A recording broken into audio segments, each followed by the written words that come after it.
شب نامزدی هم بود. مردم زیارت میکردن، به زندگی جریان داشت.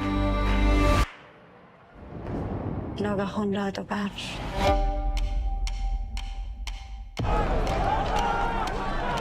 زنان طالبا گفتن که در خانه باشن. حق کار نداره، حق تحصیل نداره و دیگه چیز نمیده که زمان بدون مفهم داره.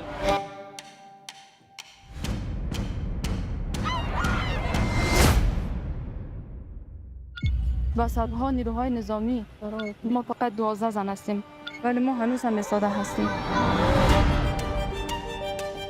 بسیار مشکل داشته شدم و بر من بسیار سخت است که من از او کلینیک دل کندم. حتی دیگه خسته شدم از گریه کردن، حتی دیگه اشکایم نمیبره دیگه. وضعیت این روزها هیچ خوب نیست. مجبوریم مبارزه کنیم دیگه کدام راهی نداره. حالا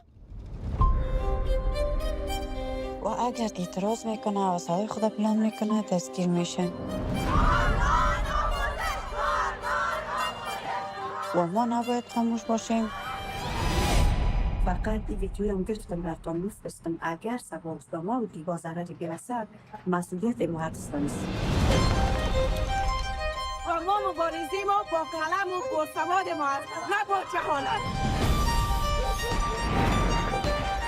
ما زنای 20 سال پیش نیستیم، زنای تحصیل کرده هستیم که چوب نمیشیم در مقابل ما را.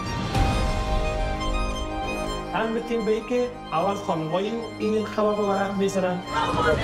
ما زنان نیمه پیکری جامعه هستیم. ما رای جمهور سال آینده ما میشیم.